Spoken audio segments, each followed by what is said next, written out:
वो इस वक्त अरब रहनुमा और इस्लामी मुल्क, क्योंकि टर्की भी इस वक्त, टर्की के जो रहनुमा है, टर्की के जो फॉरेन मिनिस्टर हैं वो भी इस वक्त गालिबन दोहा में मौजूद हैं, और उनके साथ जो उनके इंटेलिजेंस चीफ हैं वो भी दोहा में मौजूद हैं। और हमास के जो लोग हैं, देखें मैं आपको सिर्फ एक बात बताऊं, अगर किसी का ख्याल है कि हमास कमज़ोर हो गई है, तो मैंने कल भी बात की थी, हमास कमज़ोर नहीं हुई है। ठीक है, उनके 10 लोग अगर ख़त्म होते हैं इस तरह की तहरीकों में तो 50 और आ जाते हैं, 50 ख़त्म होते हैं तो 1000 और आ जाते हैं, क्योंकि वो एक कॉज के लिए लड़ रहे हैं।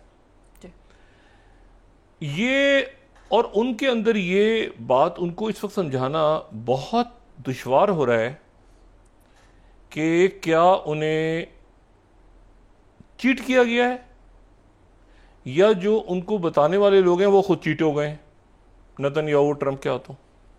देखिए ना, ये एक समझाना जो है उनको ज़रा मुश्किल हो रहा है इस वक्त। और अगर वो नहीं समझ पाए और उन्होंने, अब वो पीछे हट रहे हैं इससे, हमास इसको नहीं मान रही। इस वो 48 घंटे कतर की तरफ से मैसेज चला गया था कि आप 72 घंटे, 48 घंटे और 72 घंटे का चक्कर ख़त्म करें, क्योंकि हमास के लोग नहीं कायल हो रहे इसमें। उसके बाद प्रेसिडेंट ट्रंप साहब ने एक एग्जीक्यूटिव ऑर्डर साइन कर दिया। अच्छा, उसमें एग्जीक्यूटिव ऑर्डर साइन कर दिया कि मैं गारंटी देता हूं कि आइंदा कतर पे हमला नहीं होगा।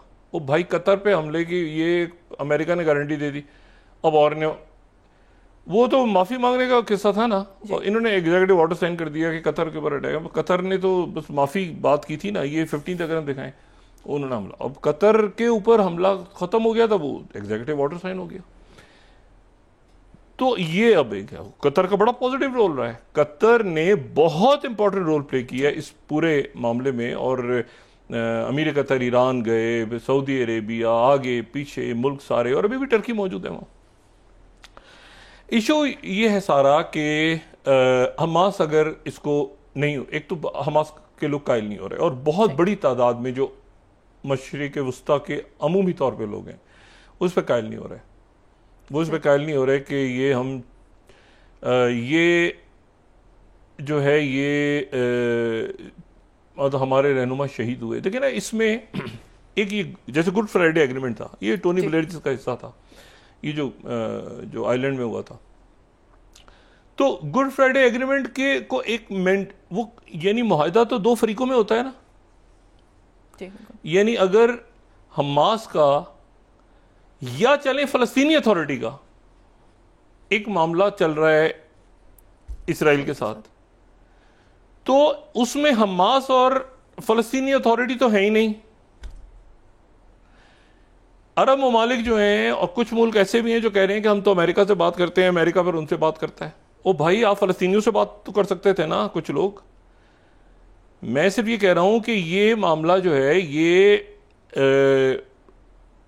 तो वो जो अब हमास के लोग हैं जो उनकी क़यादत, और देख मैं आपको एक बात बताऊं, ये इतना ज़्यादा यहाँ पे ये बिट्रेयल की हिस्ट्री है कि वो हमेशा अपना प्लान बी और बहुत, लेकिन जब वो इस तरह का कोई वाक़या हो जाए ना कि इस्माइल हानिया भी शहीद हो गए और जनाब हसन नसरुल्लाह भी शहीद हो गए, और फिर उसके बाद क्या ईरान की क़यादत भी उसमें निशाना बन गई, कतर पे भी अटैक हो गया, फिर उधर भी हुआ इधर भी हुआ, और नेतन्याहू जो है एक बदमस्त हाथी की तरह वो ये कह रहा है कि जी अच्छा, इसमें फिर एक और शिक नहीं है।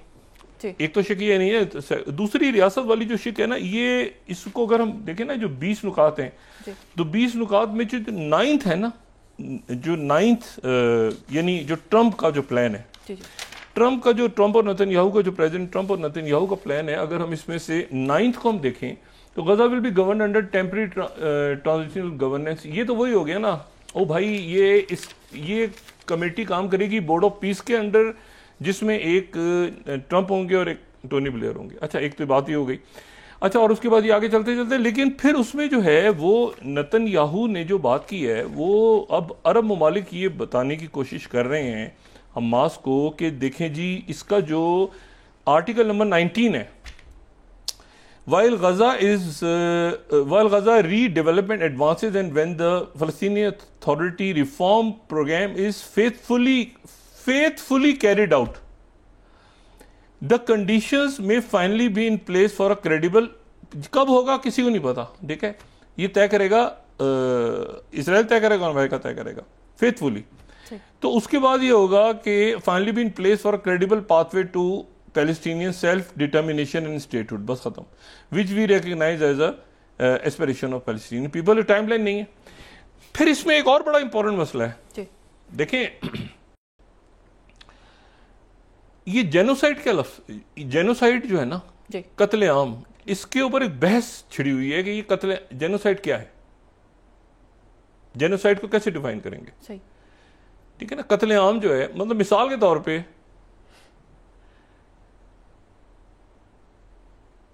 जापान हथियार नहीं डाल रहा था, लड़ रहा था, लड़ाई हो रही थी। जी बिल्कुल। अब जापान के ऊपर जो है वो इसलिए कि जापान की फौजें हथियार डाल दें। हिरोशिमा और नागासाकी में तो सिविलियंस थे, वहां फौजी तो नहीं थे, शहर थे दो, वहां हंसते बसते लोग थे। तो क्या हिरोशिमा और नागासाकी पे जो बॉम्ब गिरे वो जेनोसाइड है या नहीं है? एक सवाल है ना कि क्या वो, क्योंकि लड़ तो फौज रही थी, बॉम्ब न्यूक्लियर गिरे सिविलियंस के सरों पे और खत्म हो गए शहर हमेशा के लिए, और उसके नतीजे में फौजों ने हथियार डाले। वो अगर शहरों पे न्यूक्लियर ना गिरते तो ये फौजें तो लड़ रही थी, और ये तो जो अच्छे बुरे जो भी जो जिस तरफ था उसको छोड़ दें आप, तो वो क्या जेनोसाइड में आता ही नहीं आता। लेकिन चूंकि एक बस वो उस वक्त सारे मुल्क एक साथ थे, परमानेंट 5, तो वो उन्होंने कहा कि नहीं ये जेनोसाइड में नहीं आता, ये तो प्रेशर टैक्टिक थी, और ये इसको ठीक है, इसको मास मर्डर में डाल दें। बड़ा ये मामला बहस का, इस पर बड़ी बहस हुई उसके बाद कि ये कहाँ आता है मामला। उन्होंने कहा जी जेनेवा एकॉर्ड तो बाद में बना था ना, अक़वाम मुत्तहिदा, तो उन्होंने कहा भाई अक़वाम मुत्तहिदा वगैरह तो बाद में बनी थी, उससे पहले तो देखें ना जेनेवा कन्वेंशन में के मुताबिक ये तो नहीं आता। लेकिन एक सवाल उठाते रहे, जो आज तक ही सवाल घूमता रहता है, जो आप इंटरनेशनल जो लॉ पढ़ते हैं उनके सामने सवाल आता है बाकायदा कि कैसे आप बताएंगे इसको बताएंगे ये क्या मास मर्डर हुआ या जेनोसाइड हुआ, या ये जो है ये वॉर क्राइम था या नहीं था, क्या था सारा। तो वो उन्होंने कहा जी वो जेनेवा कन्वेंशन तो बाद में हुआ ना, तो ये उससे पहले का हो गया था। मैं आपको सिर्फ ये कह रहा हूं कि अगर फर्ज करें वो प्रेसिडेंट ट्रंप ने कह दिया कि भाई ये जो है ये तो इसके ऊपर जो भी कुछ होगा, मैं बीबी नेतन्याहू से कहता हूं, और नेतन्याहू ने सिर्फ ट्रंप की बात सुन के अभी फ्लोटिला पे अटैक कर दिया, या आज रात को उसने 1000 बंदा और मार दिया कि भाई वो 72 घंटे तो गुजर चुके हैं जो अनाउंस हुए थे, और उसका भी कोई ऑफिशियल उन्होंने एक बयान नहीं दिया ना प्रेसिडेंट ट्रंप ने। तो इशू ये है कि उसके बाद ये पूरा जो खित्ता है, क्या ये खूनरेजी की तरफ चला जाएगा, और क्या उसमें ये अरब ममालिक के अंदर ये बात इंतहाई इस वक्त, क्योंकि ये अमीर कतर, सऊदी अरेबिया, इजिप्ट, ये सारे मुल्क जानते हैं कि एक एक मरहले पे इन सबको चीट किया गया है। मतलब इनके सामने किताबें खुली पड़ी हैं, कद्दाफी के साथ क्या हुआ, उधर क्या हुआ, फिर वो आपस में हो गया मामला। ये पहली दफा ये सारे इकट्ठे हुए थे कि भाई हमने ये गजा के मामले पे इकट्ठे हैं, लेकिन ये आगे कैसे चलता रहा। फिर मैं वक्फे पे जाने से पहले एक बात और आपको बता दूं, अगर 2 मिनट मुझे मिल जाएं और ब्रेक पे जाने से पहले, जो नाम कल मैंने नाम लिए थे कि बोर्ड जो बन रहा है, जो बोर्ड एक बड़ा जबरदस्त किस्म का बन रहा है, बोर्ड ऑफ पीस या पीस ऑफ बोर्ड जो भी है, उसमें एक मैंने नाम आपसे लिया था मार्क रोवन का। ठीक है, ये मार्क रोवन जो है ये कौन साहब है?